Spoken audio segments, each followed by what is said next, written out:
Vamos? Então, boa tarde a todos e todos que vieram assistir nossa sequência de TCCs.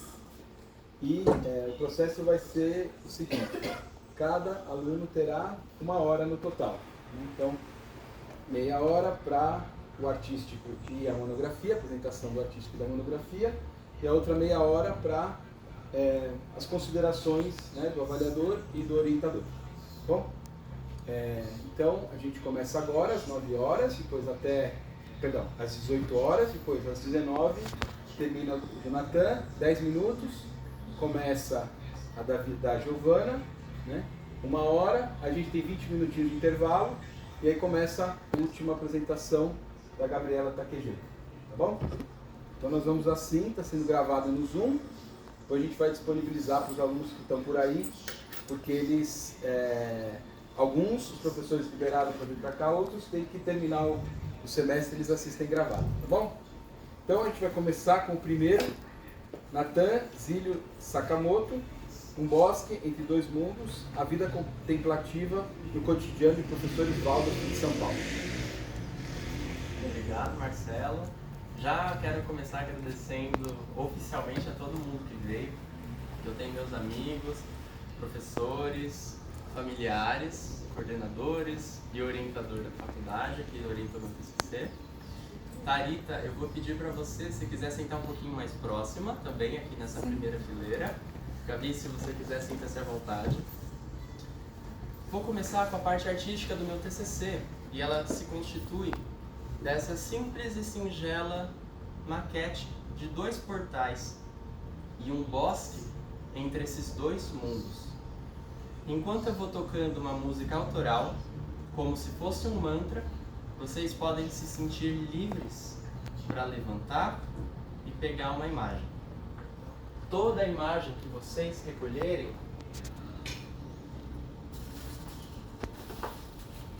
ao final, vocês podem guardar nesses plastiquinhos. Vocês podem, por favor, pegar um e passar para o próximo.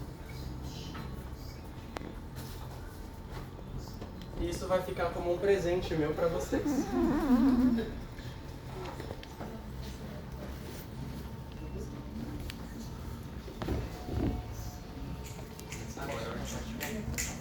está dando para ouvir nada. É que ainda não comecei. Não, a sua fala, não ouvimos nada.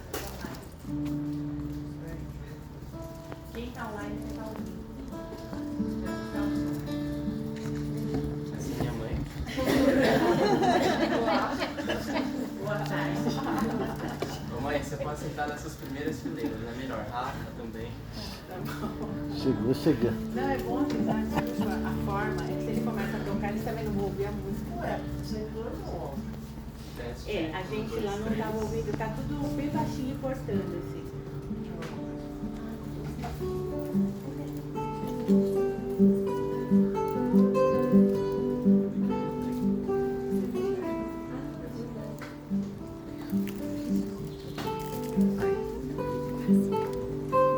Legal, passou. Obrigado.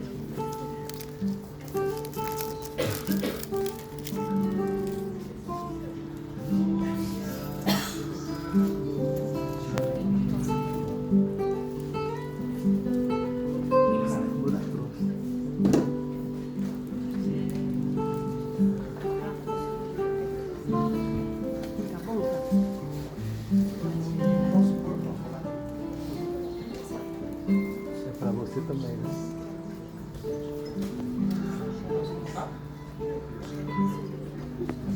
Pode tirar esse áudio daqui.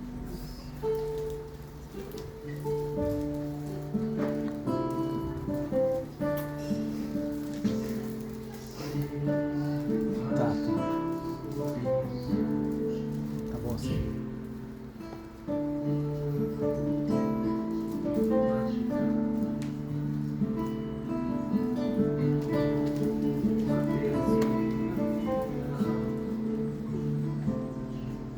Sempre o azul horizonte, plano de fundo matinal, coa vermelha ao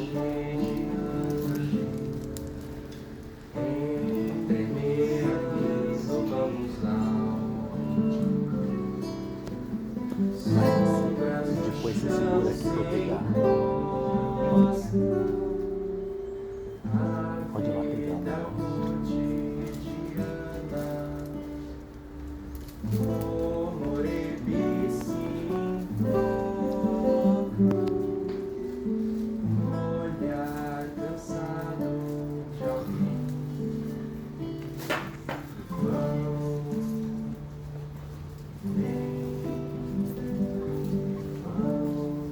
Vai lá.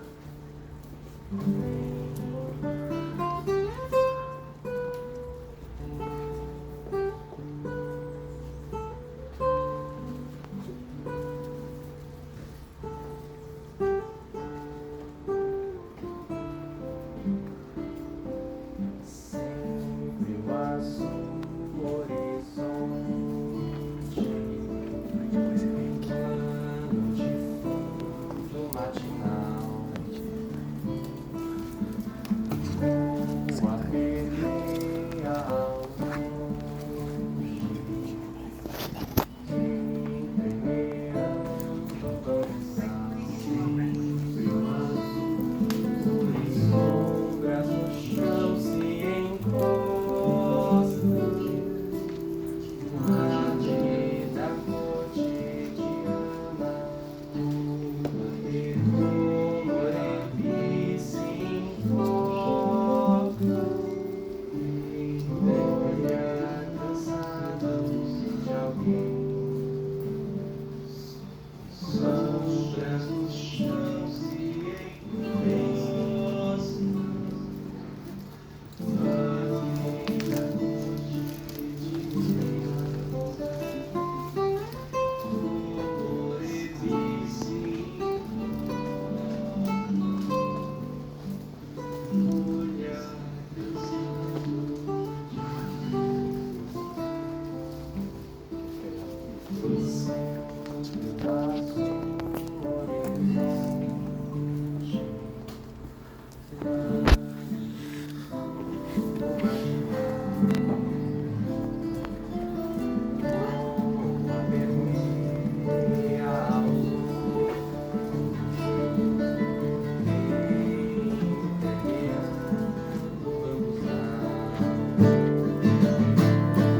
Sombras no chão se encostam, azul, marinha cotidiana,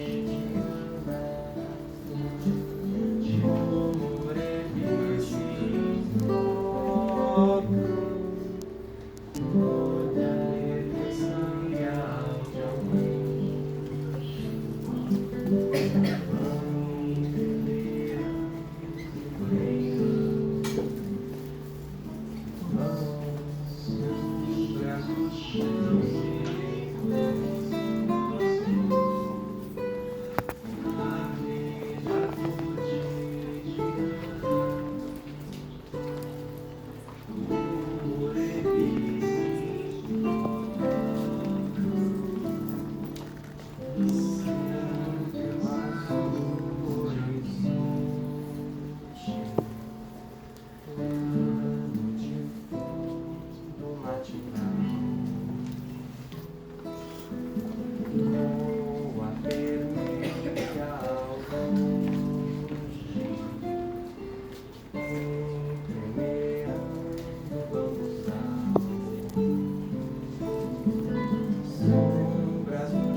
Um bosque entre dois mundos. A vida contemplativa no cotidiano de professores Waldorf de São Paulo. Pode passar, Igor.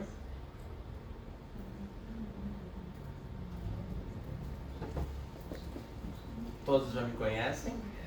Meu orientador, professor Alan Gonçalves Silva. Pode passar também. Talvez seja melhor. Posso deixar ele virado para mim? Eu vou passando. Tem um duplo de som que está acontecendo que eu não sei o que é. Não é de Não era proposital. Não sei se alguém está assistindo online ao mesmo tempo. É lá mesmo, é ali. Ah, então agora já está saindo?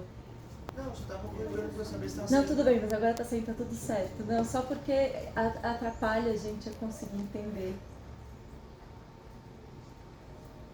Desculpa, Natan, só para deixar tudo Obrigado. perfeito, Sim. você merece. Meu tema acabou abarcando o desempenho docente. Eu quis olhar para isso. E para investigar esse tema, eu criei uma pesquisa narrativa que agora eu quero compartilhar com vocês e estou muito feliz com isso. Ela abrange os temas da filosofia, da sociologia e da educação. O tempo como questão acaba se tornando uma abordagem rica para a gente olhar também para como as escolhas são feitas. Porque quando a gente pergunta como eu quero organizar minha vida, o que eu quero para minha vida, essa pergunta pode ser reformulada para como quero utilizar meu tempo. No entanto, o meu tempo nunca depende só de mim. Mas hoje eu estou aqui porque vocês também estão nesse tempo. O nosso tempo é social. E por ser social, a questão relativa ao tempo é sempre uma questão política, de acordo com Hartmut Rosa. Para o meu trabalho, eu usei Byung-Chul Han. Esse autor nasceu na Coreia do Sul no século passado, cursou metalurgia e, assim como eu, que cursei administração, resolveu depois abandonar o curso e mudar para o que ele verdadeiramente lhe inspirava, que era filosofia, literatura alemã e teologia clássica. Atualmente, ele leciona filosofia, teoria da mídia e estudos culturais na Alemanha. Vocês talvez conheçam ele pelos seus livros mais famosos, tais como Sociedade do Cansaço, Vida Contemplativa, O Desaparecimento dos Rituais, Favor Fechar os Olhos e Agonia do Eros, todos os quais usei nesse trabalho. Rudolf Steiner não apareceu ainda, mas aqui ele está. E ele sumiu porque agora ele já é um espírito, mas depois ele vai aparecer de novo. Rudolf Steiner eu uso para justamente embasar um pouco da pedagogia Waldorf. E a minha intenção com isso é trazer o olhar de Han, um autor externo à antroposofia, para olhar e dar luz a pontos que muitas vezes a gente sabe que existe, mas que ainda não estão no papel. Rudolf Steiner seria chover no molhado falar isso para vocês, mas ele cria inspirado em Goethe, reitero, Goethe cria uma fenomenologia da natureza, com um olhar que visava transpor o mecanicismo filosófico da época, um jeito materialista de olhar para o mundo. Steiner se inspira nele e cria a sua fenomenologia da consciência, um jeito inspirado em Goethe de, ao invés de olhar para a natureza como o primeiro estudou, olhar para o ser humano. Pelos estudos e métodos que Steiner usou, a gente reúne na sabedoria do ser humano a antroposofia, que possui diversas seções, por exemplo, ciências sociais, agricultura, mas a que eu foco no meu trabalho é a pedagógica, porque eu falo do professor de classe Waldorf, esse que, como alguns que estão aqui, acompanham a turma de primeiro a 8º ano são artistas. Todos vocês são artistas da educação que elaboram as coisas do mundo como se pegassem um martelo e um cinzel para trazer para dentro da sala de aula de uma maneira estética. Além de estudar toda a parte das matérias, também estudam a parte do desenvolvimento antropológico, tanto do ser humano, enquanto humanidade, quanto de cada indivíduo, pois vocês são especialistas em seus alunos.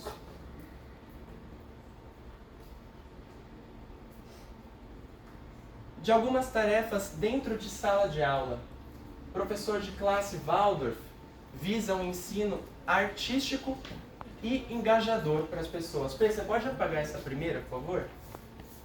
É visado que ele transborde de si todo o conteúdo para os alunos, ou seja, estude tanto e mergulhe tanto no conteúdo que o que os alunos saboreiam é o mel que sai.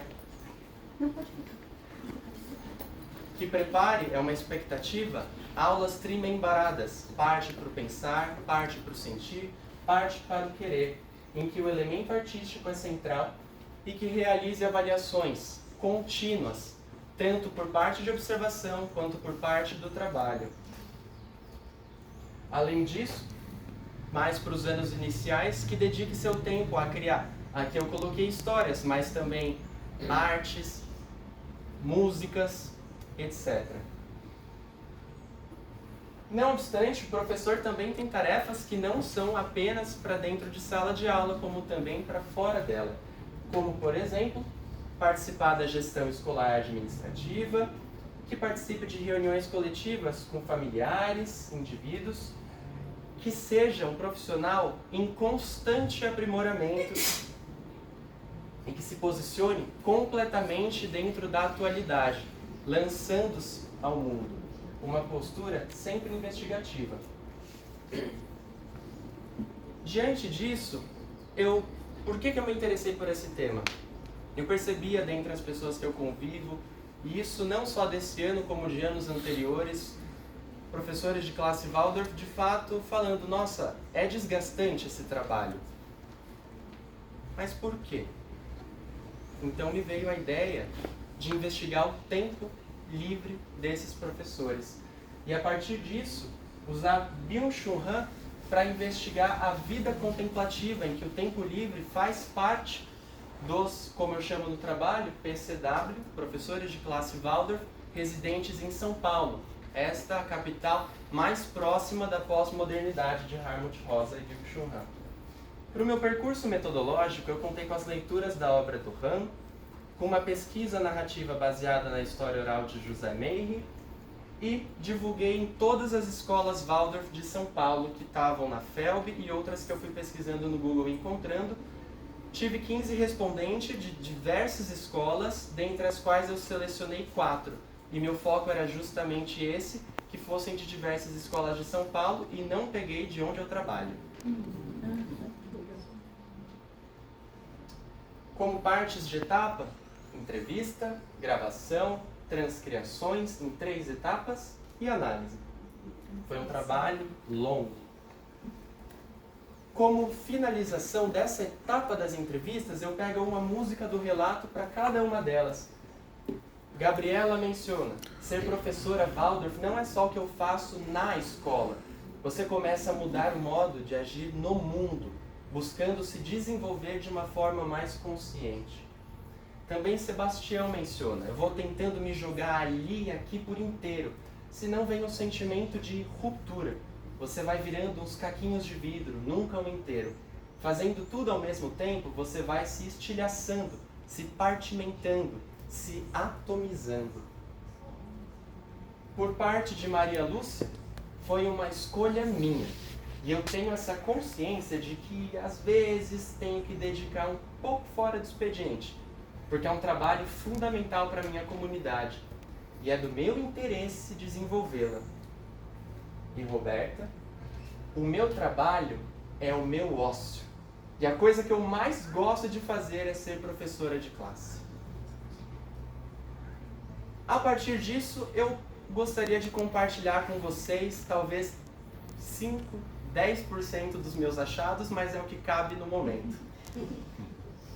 Conclusão faltante.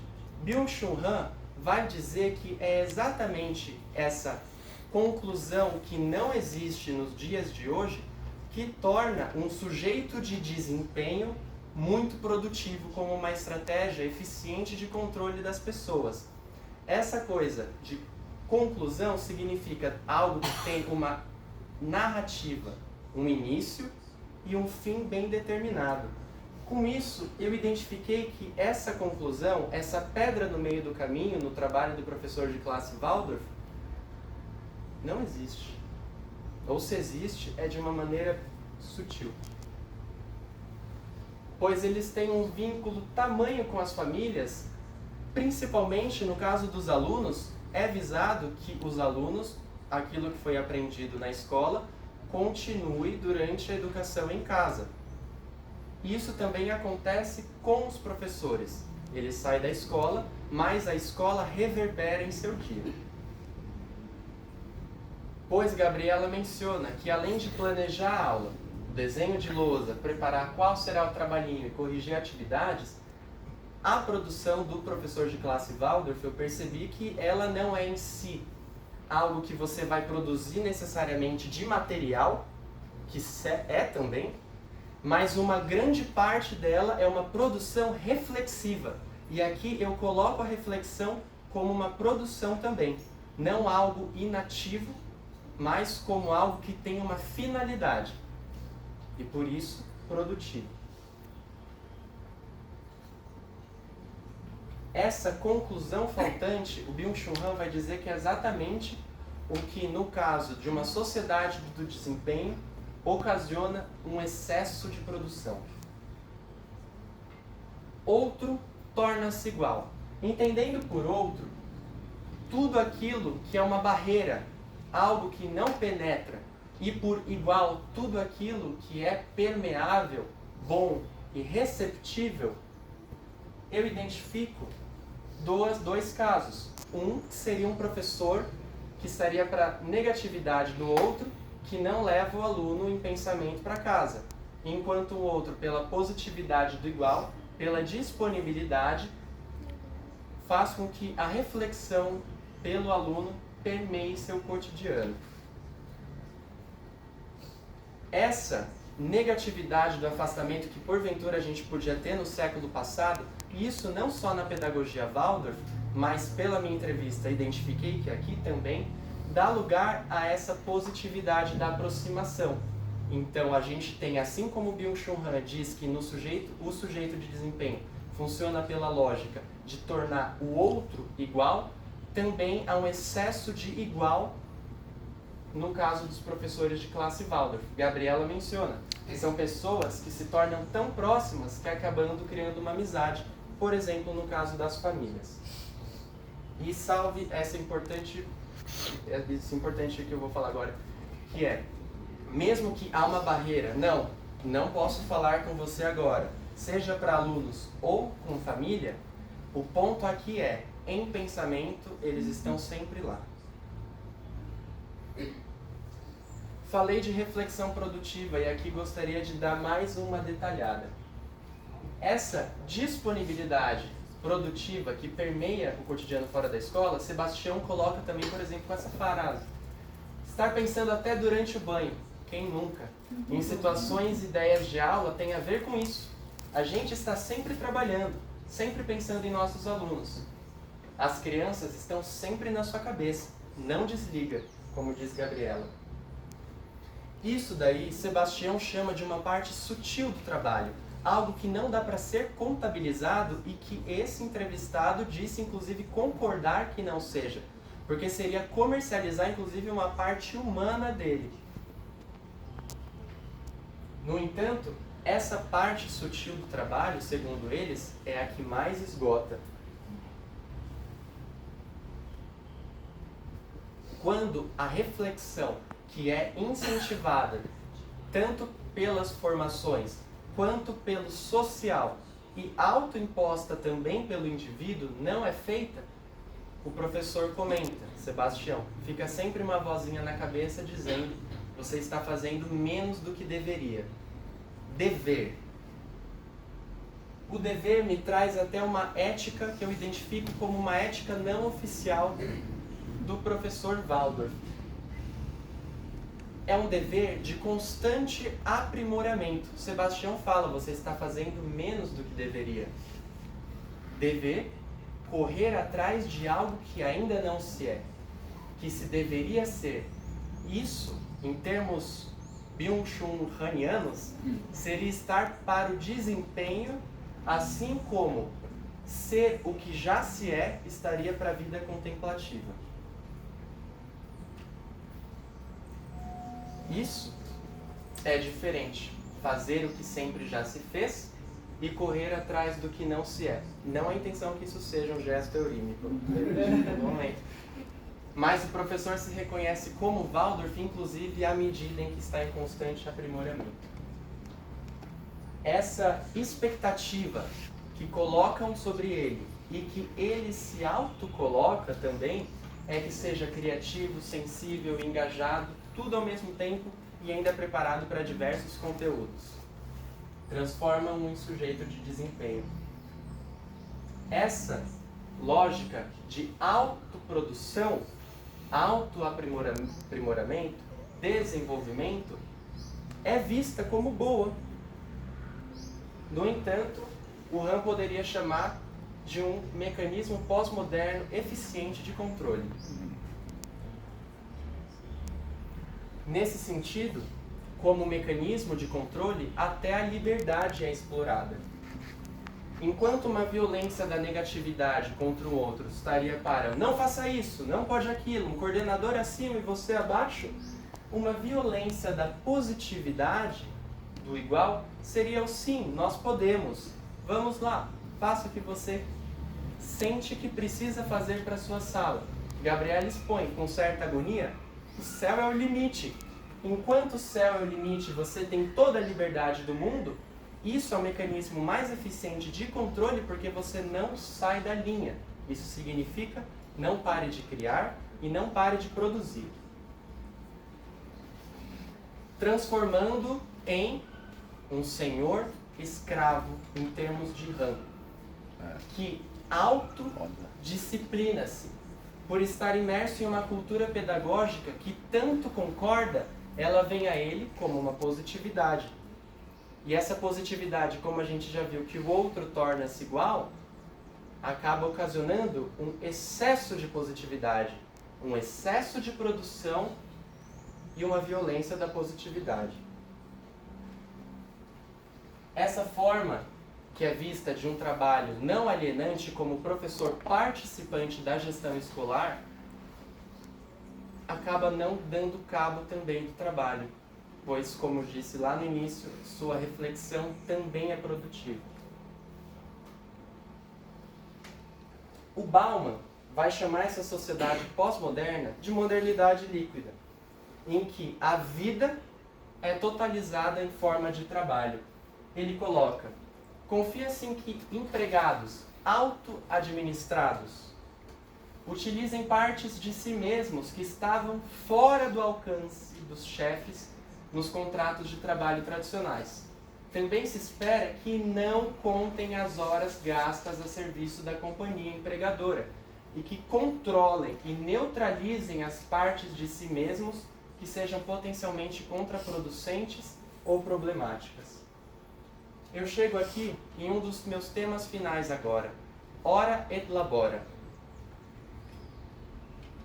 Responsáveis pela educação das crianças e responsáveis também pelo seu desenvolvimento espiritual, Gabriela menciona que essa é uma responsabilidade que chega a assustar. Enquanto um sujeito de desempenho de Han tem a mesma forma do sujeito de desempenho professor de classe, seu fim é outro, no entanto. Enquanto um é movido pelo capital, este é movido pela responsabilidade.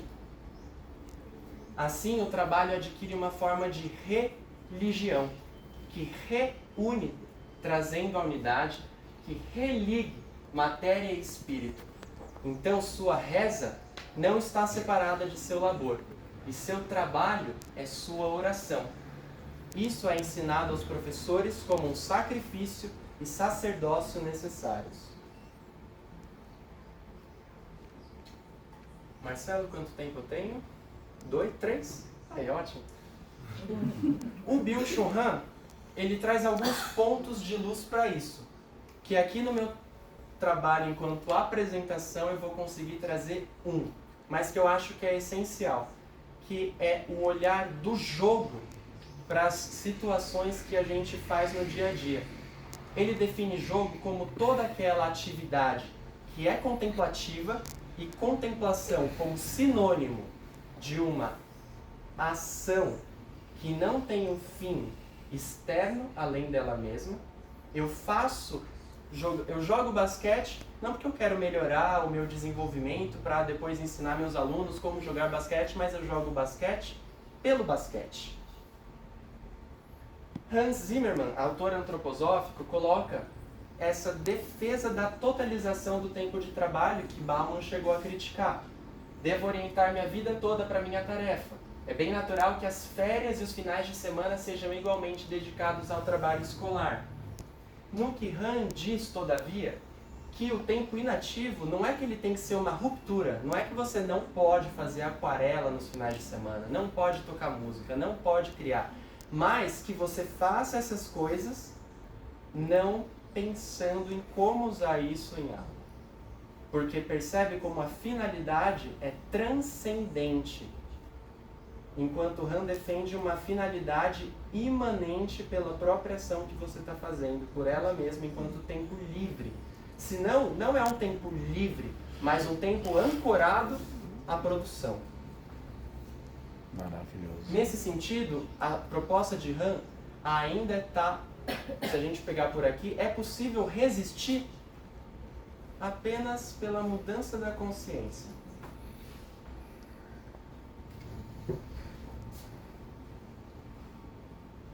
Minhas expectativas, agora finalizando o trabalho, é que a minha pesquisa possa contribuir para a reflexão mais ampla de atividades de educadores nessa sociedade marcada pelo central do trabalho e do desempenho, que eu resgate com isso e que os leitores também, os continuadores também, que essa é a intenção, um tempo verdadeiramente livre, mas que, no entanto, eu posso sim, e eu treino essa postura individual de um jogo para nada, uma vida contemplativa, mas como a gente viu que as relações de tempo lá no início, quando o Hartmut Rosa fala, é sempre uma questão social e política, é necessário uma política da inatividade, um movimento coletivo. Quanto limitações dessa pesquisa, um restrito olhar aos professores Waldorf do Ensino Fundamental de São Paulo, 4 entrevistados, e as perguntas da entrevista não foram enviadas previamente para eles. Como pesquisas futuras, uma ampliação do escopo para ensino médio, educação infantil, diferentes estados do Brasil, e também pedir que eles narrem o seu cotidiano. Seria uma questão muito interessante, com mais número rico de detalhes. Além de analisar, nesse trabalho eu propus fazer um diagnóstico da situação entre tempo livre e desempenho, e numa pesquisa futura, analisar quais são as estratégias que os professores usam para resistir a isso, e principalmente estratégias ancoradas na antroposofia, pelas meditações de Steiner, quem sabe? Porque quando Steiner escreveu suas obras, suas ideias poderiam e foram inovadoras para resistir ao tipo de capitalismo materialista, produtivista, mecanicista vigente.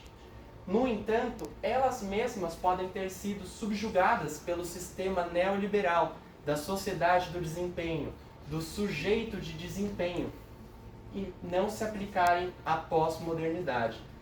Ao menos, se a nossa intenção for resistir a mecanismos produtivistas dos dias atuais. Pois a produção pós-moderna não tem relevo entre o fazer e o não fazer. Ela é lisa, como a tela dos smartphones. Eita. Não permite resistência. A vida contemplativa seria a pedra no caminho de Carlos Drummond de Andrade. ela interrompe. Tinha uma pedra no meio do caminho. Ela repete.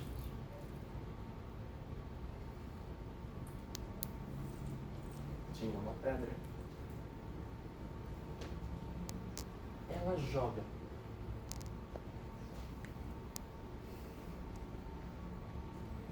No meio do caminho, tinha uma pedra.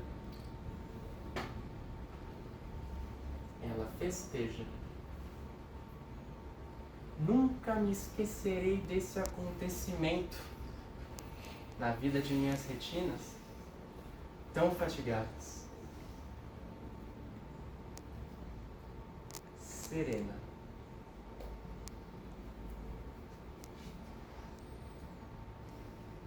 Nunca me esquecerei que no meio do caminho tinha uma pedra.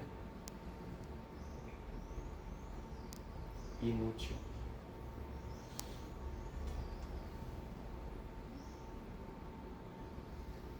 Tinha uma pedra no meio do caminho tinha uma pedra.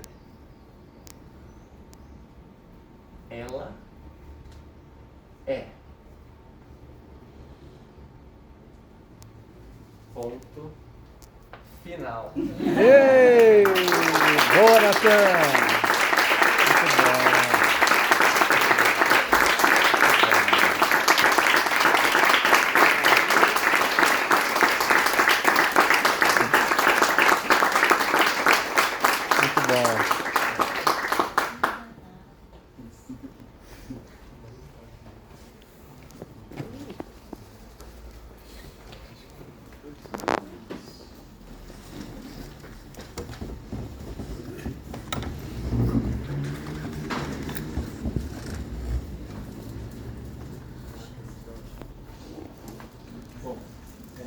Então, você vai ficar lá para dela. Então, agora é a hora da avaliação, né? Isso aqui não é exatamente uma banca, né? É só uma conversa sobre o que nos passou agora, né? Então, o Alan foi o orientador do trabalho e eu fui escolhido pelos colegas para ser o avaliador desse trabalho. Essas 239 páginas, né, das quais 150 foram textos escritos, surpreende de uma maneira absurda. O Natan, ele registrou, né, nessas 150 páginas todo o esforço que eu e os meus colegas fizeram, eu não tenho dúvida nenhuma, né? Aqueles colegas que leram, os que vão ler, os que acabaram de ver essa apresentação, ele honrou de fato o esforço que a gente teve de edificar essa faculdade. Por isso eu te agradeço profundamente pelo modo carinhoso, pelo modo sério, né, pelo modo resignado e persistente que você fez esse texto. É uma coisa que impressiona. Eu tenho mais de 30 anos de labuta em sala de aula, né? Desses 30, 7 foram dedicados ao ensino superior. Passei por um doutorado lá na USP, né? E não é porque nós estamos aqui, e nem porque o Natan é o nosso aluno, etc e tal, não é por nada disso que eu digo o que eu vou dizer. Eu fiquei completamente impressionado com esse trabalho, com a qualidade e com a consistência reflexiva. Então, assim, eu comentei com o Alan que me veio a palavra louvação. Esse texto, ele é mais do que um trabalho de conclusão de curso, ele é mais do que uma dissertação, ele é uma louvação. E uma louvação, aquilo que deve ser louvado, o trabalho do professor. É uma pessoa, é um rapaz, né? Um garoto, uma criança, como eu chamava sempre, uma pessoa que, assim, olhou, né, conviveu com esse ambiente educacional e resolveu dirigir o texto dele àquela figura, né, que muitas vezes nem sempre é o objeto principal do pensar pedagógico. Né?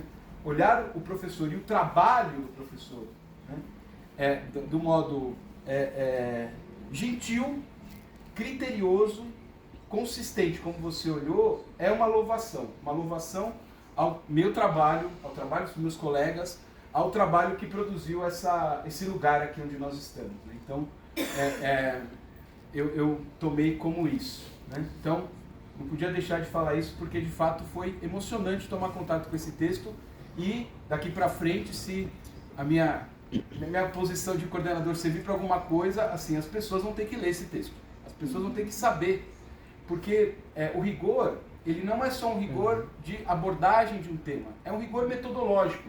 O que te conquista no texto, num texto bom, é o rigor metodológico. Então, assim, a gente sabe a partir do que exatamente o Natan vai partir, que é um autor que pensa um elemento da atualidade, né, que é inegável. Não temos tempo para nada. O tempo passa, né, veloz, né? O Bauman, ele fala que é como se nós estivéssemos patinando em gelo fino na nossa pós-modernidade, né? Se para, afunda, né? Se para, quebra e afunda. Então eu acho que essa imagem ficou muito clara, o modo como você descreve, né, o autor Han que você traz. E aí, o Natan, ele participou do curso do processo de iniciação científica, ele é autor de um livro, né, assim, a gente escreveu o livro dos egressos, né, os professores pesquisadores abriram a iniciação científica, ele com mais 3 colegas produziram, né, um livro em que o recurso da história oral que ele produz no texto faz. Então o nome disso é Trabalho de Conclusão de Curso. Né? Você foi lá e usou aquilo que a gente conversava em sala de aula, aquilo que aconteceu no teu percurso da faculdade e concluiu o seu curso dessa maneira bela. Então, a questão metodológica. Né? Então, o recurso a um autor que pensa o contemporâneo. Né? Depois, a absoluta criteriosa, os textos, as entrevistas, elas estão todas elas descritas, né? Assim, como é que é a palavra? Transcritas completamente, né? Ipsis literis, no final do texto, nos anexos. Assim, nada é no sonegado, né? Você participa completamente daquele texto. Né? Isso que é aquilo que, né, a academia deveria ser. Né? E porque você fez. Né? Não é que deveria ser e não é. Deveria ser e é. Você honrou também esse espaço de uma vida acadêmica. Né?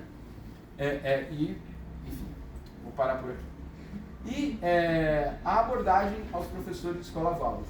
Né? Reconhecer, né, esse olhar neoliberal para o uso do tempo de um professor Waldorf é uma coisa que machuca. Né? Assim, o professor Waldorf, ele gostaria de ser, né, exatamente o avesso do que é a lógica da produção, a lógica da eficiência. É isso que ele gostaria que seu aluno fosse, que o seu processo fosse. Né? E isso só foi possível fazer porque, de novo, né, nós estamos diante de alguém que cumpriu exatamente aquilo pelo qual essa faculdade foi criada. Ou seja, a pessoa, ela veio aqui, ela conheceu o pensamento do Rudolf Steiner, ela viu como esse pensamento do Steiner se alastra pelo mundo da filosofia, pelo mundo da sociologia, pelo mundo da pedagogia, e a partir de um olhar que é de alguma maneira externo, porque a tua vida escolar, etc., não foi no interior do mundo, é externo, mas ao mesmo tempo penetra com uma referência, né, que, assim, provavelmente uma pessoa que estivesse pensando em tentar entender por que os professores Waldorf, né, os professores em geral, mas os professores Waldorf, como é que fala? Contraem, né, chegam ao burnout, né, como que é possível uma pedagogia inspirada na liberdade, uma pedagogia em que a educação é uma arte, como que isso pode ter um efeito de adoecimento dos professores? Né? E isso só foi possível por quê? Porque você projetou um olhar, né, que não está no interior, né, daquilo que a gente odeia que nos chamem, mas toda hora a gente precisa assumir que isso é um risco, que é a bolha. Né? Então, eu acho que, assim, de fato, um olhar desse, né, esse tipo de pesquisa, ele é um olhar que fura a bolha. Ele é a nossa agulha que fura a bolha. E fura a bolha de uma maneira tão bela e tão produtiva dessa maneira, né? Sim. Te agradeço demais pelo modo como você produziu e termino dizendo, mais um minutinho, e termino dizendo o seguinte, queria só, ainda temos 10 minutos, o Alan vai falar, mas eu queria só te ouvir pensar o seguinte, eu me incomodei porque o Steiner aparece no teu texto na boca dos professores e na boca do Zimmermann. Na boca dos professores, na boca do Zimmermann, o Steiner que aparece é o Steiner da antroposofia. Nesse próximo livro que nós vamos fazer juntos, com outros autores, com outros professores, de outras escolas, etc., eu queria que aparecesse o Steiner filósofo. Porque é ele que produziu a seguinte frase: o amor à ação é a máxima dos humanos livres. Que é como você termina a tua apresentação. A história do jogar basquete. Ou seja, uma ação que só pelo fato dela existir, né, uma ação que eu pratico, né, só para que ela exista, ou seja, um professor que está na sala de aula, né, decidindo fazer assim e assado para que a existência da educação continue atuando, né, é esse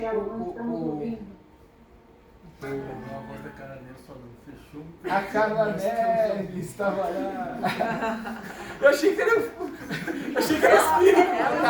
A Carla apareceu no trabalho. E ela não está ouvindo aí. Ela tá. Enfim. Ele tinha que, você tinha que estar no microfone? Posso ir, Vigor? Então, eu só ia terminar isso. Então, O de ambiente. Oi? O de ambiente parou. O que eu faço agora? Ele pega o meu? É melhor? Eu falo mais alto, ela ouve lá do Rio? Peraí, deixa eu ver se ele volta. Alô? Ana Carla? Eu tinha que estar numa reunião com ela. Ela está aqui, está na reunião. Voltou? Então, Carla, se você estivesse na reunião, você não ia estar... Você ia estar ouvindo. Bom, então eu concluiria dessa forma. Talvez o Steiner filósofo e não o Steiner antropósofo resolveria seu problema. Porque a antroposofia aparece como um elemento meditativo, né? Como uma prática meditativa. Eu acho que assim, o Steiner da teoria do conhecimento, o Steiner, né, do amor-ação, da filosofia da liberdade, talvez ele conversasse melhor.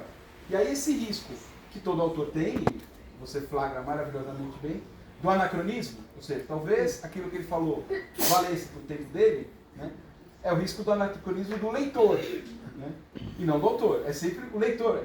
Né, o RAM já está anacrônico, né, você atualiza ele quando você lê e consegue encontrar elementos na tua realidade que fazem com que ele se torne atual. Né? Se não, para que a gente lê Platão e etc. Né? Então, era só essa consideração final que eu te falaria, mas, de novo, te agradeço demais. Me senti louvado pelo seu trabalho.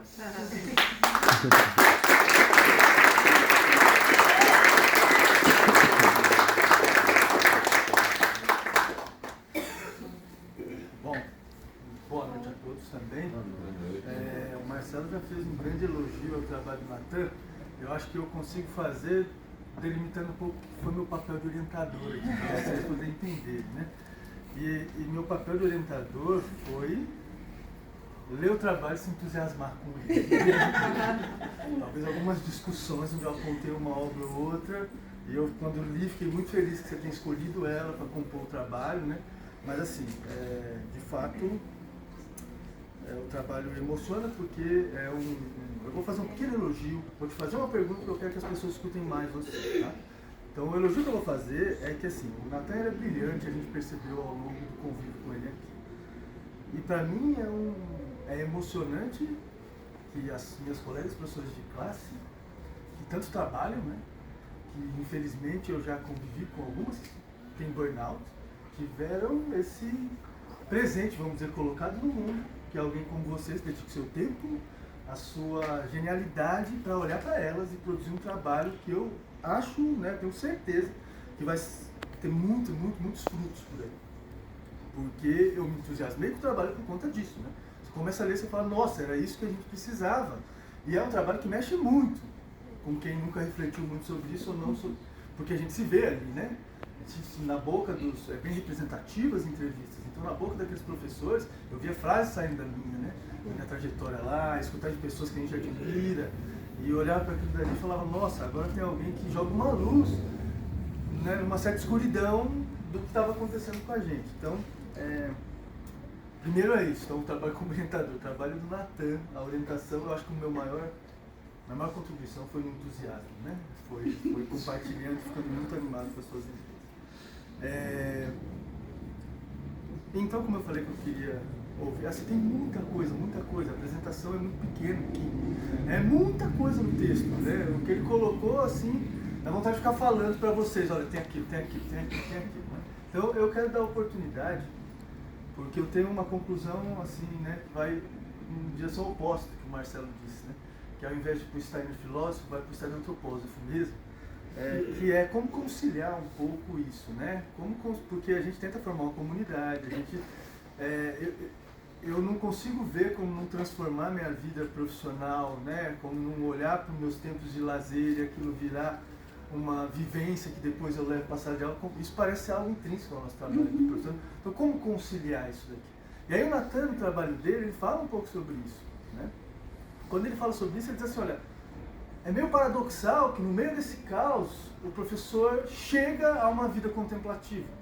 Então, quando ele não usa esse exemplo, mas eu acho que você concorda, quando ele está fazendo uma aquarela, porque tem que fazer aquarela, porque ele está pensando nos alunos, em algum momento ele passa alguma coisa invisível e ele vivencia o que ele está olhando para fazer pela aquarela por aquilo mesmo, né? E quando eu li aquilo dali, me veio, assim, foi uma profusão de imagens, né? Eu entrei num fluxo de imagens, que é como se todos os momentos que eu tivesse vivenciado isso na minha vida de professor ali surgisse, sabe? Imagem dentro do laboratório, com os alunos, e de repente passava um momento em que aquilo virava o presente, o estar com eles, né? Fora no mundo, observando alguma coisa, falando, nossa, isso seria bom para a sala, de repente passava. E esquecia a sala de aula, esquecia qualquer coisa, estou dentro daquela vivência, né? E então, né, não é um beco sem saída. Nós estamos vivendo um paradigma que o Hunt escreve muito bem, que você elucida, mas não parece ser um beco sem saída. O próprio Zimmermann, e o Natan também cita ele não deixa nada de fora, pessoal. Fui lendo o TCC e eu ia falando, olha, precisa falar disso, aí na frente estava. Falava, olha, e se você dialogar com tal autor nisso, vai ficar muito bom. Passava, o próximo capítulo estava ele lá falando exatamente. Então ele não deixa passar que o Zimmermann fala, nós orientamos nossa vida não profissional, né, fora da sala de aula, no trabalho de se tornar professor válido, nós vamos nos orientando de acordo com a nossa profissão. Mas nós não devemos fazer isso de tal modo que nos desgastemos em poucos anos. Ou seja, de certa maneira, ele é consciente de que, a depender de como a gente faça isso, né, eu posso, na verdade, estar vivendo, porque o Zimmermann é um autor da década de 90, né, então ele já conhecia essa sociedade que a gente vive, né. Então, né, reunindo tudo isso e fazendo você falar um pouquinho mais sobre o que pode ser essa conciliação, né, fica, para mim, o ponto que fica olhar, o Steiner também passa para nós dicas preciosas de como lidar com isso, que é quando ele indica um trabalho interior meditativo, né?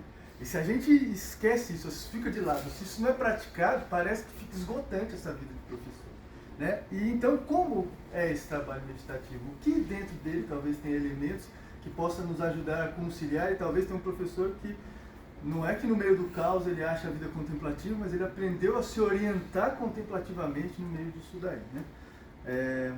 Então, bem antropósofo, não Steiner filósofo, que eu acho importante, mas eu também acho muito interessante que ele não tenha trazido o Steiner filósofo, porque aí ele chega na vida dos professores mesmo, né? Bom, então é isso. Como conciliar? Encerra para nós respondendo essa pergunta um pouquinho. Antes do Natan, isso aqui é o único caso em que a banca responde a banca. Só vamos passar para a parte artística. Aí Verdade. Vamos passar para a parte artística e depois ele responde em toque. Quem que vai? Eu? É você? Bom, acho que o Natan está esperando que eu fale alguma coisa. Quem está aqui também. Eu não teria exatamente o que falar, porque está perfeito. Realmente, não teria o que te falar. Só que tem uma coisa que me chama muita atenção. Que eu lembro quando você fez a primeira composição que você fez pra gente, em alguma aula, não lembro, acho que foi no primeiro ano mesmo, A composição acho que tinha umas 2 páginas. E uma das coisas que mais me chamou a atenção aqui foi o seu poder de concisão, de pegar, extrair aquilo mais importante de você apresentar aqui. Uma canção com começo, meio e fim curta. Isso me chamou muita atenção. Isso me chamou muita atenção. Isso chamou a atenção você fazer um quadradinho minúsculo com as fotinhas que cabem um mundo lá dentro.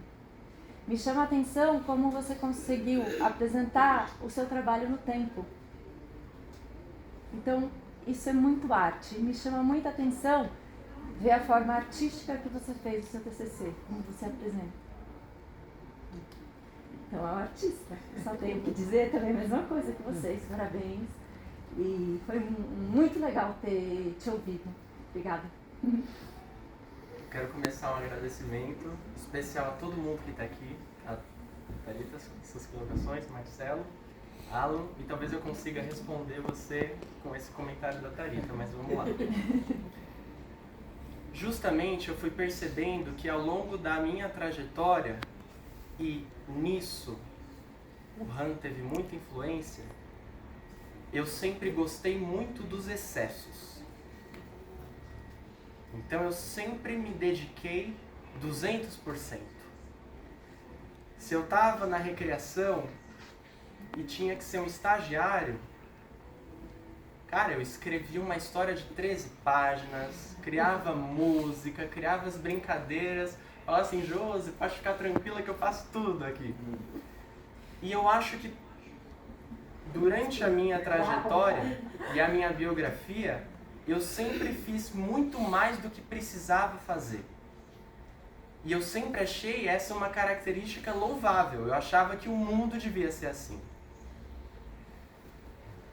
Ao passo que, ao começar a ler o Han, eu me deparei exatamente com o contrário. Ele é um autor que vai falar pra gente que a opção é pelo não fazer. Que ao invés da gente se dedicar a fazer mais do que a gente precisa, é fazer menos. E que fazer mais estaria, de certa forma, sendo explorado por um sistema que a gente às vezes nem vê. Mas ainda assim, vocês verem, eu tentei fazer uma coisa bem assim, e ainda vou lá e escrevo bastante, faço essa apresentação, sabe? Eu acho que parte de mim esse sempre fazer mais. Só que o Han me ajudou a respirar e colocar limites. Mas, Natan, você só conseguiu fazer uma canção de 3 estrofes porque você fez outras 200 de 3 páginas. Entendeu? Então, esse poder de concisão é uma conquista que ele defendeu de todo esse excesso, de todo esse seu... Então, é uma coisa que não se abandona, né? Mas é uma coisa que se observa. É verdade. E das 150 páginas, nenhuma excedeu. Elas estavam justas. Entendeu? Mas é porque você escrevia trabalhos para a faculdade de 200 páginas. E a partir de hoje, todo mundo vai escrever assim. Precisa por natureza. Se eu puder resumir em 30 segundos, eu acho que uma conciliação possível seria... Só uma pergunta aqui, bem... Quantos já assistiram Dias Perfeitos, o filme? Para quem ainda não sabe, é um faxineiro que ele tem um trabalho e ele consegue, por exemplo, tá fazendo a faxina e observar as sutilezas, as pequeníssimas coisas belas do dia a dia. Então, enquanto ele está fazendo a faxina, entra alguém, ele se recosta à parede e simplesmente observa a sombra de uma árvore. Ou no tempo livre dele, ele está comendo um lanche não sei do que, o sol passando entre as folhas. Essas coisas minúsculas são uma grande forma de resistência e eu acredito que uma grande forma possível de de conciliação.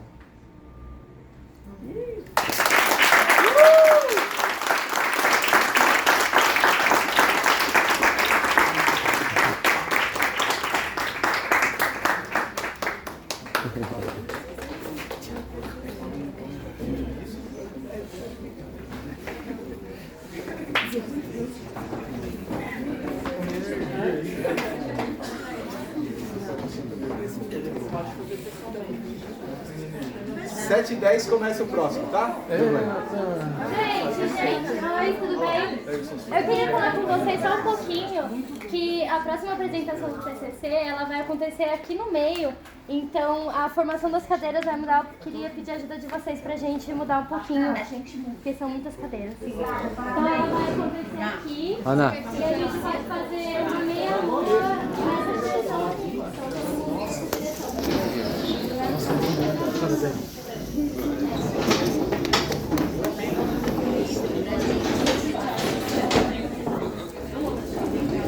Tá passando aqui pro pessoal. É, bonito. Valeu, gente. Muito obrigado por terem vindo.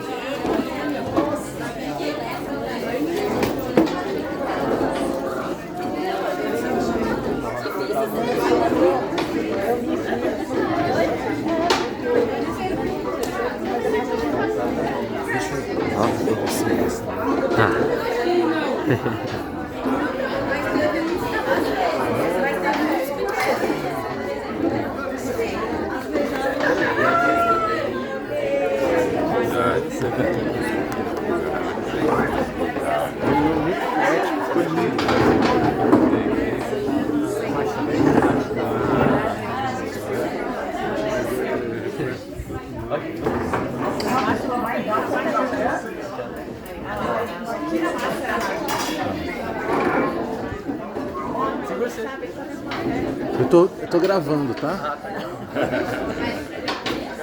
Depois tira a foto. Eu agradeço. Cadê a mãe?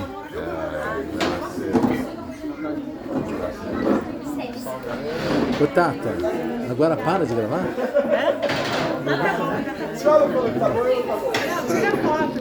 Peraí, agora tem que parar, né? É que agora a gente tem que ir pra lá porque eles estão arrumando outro trabalho. Agora tem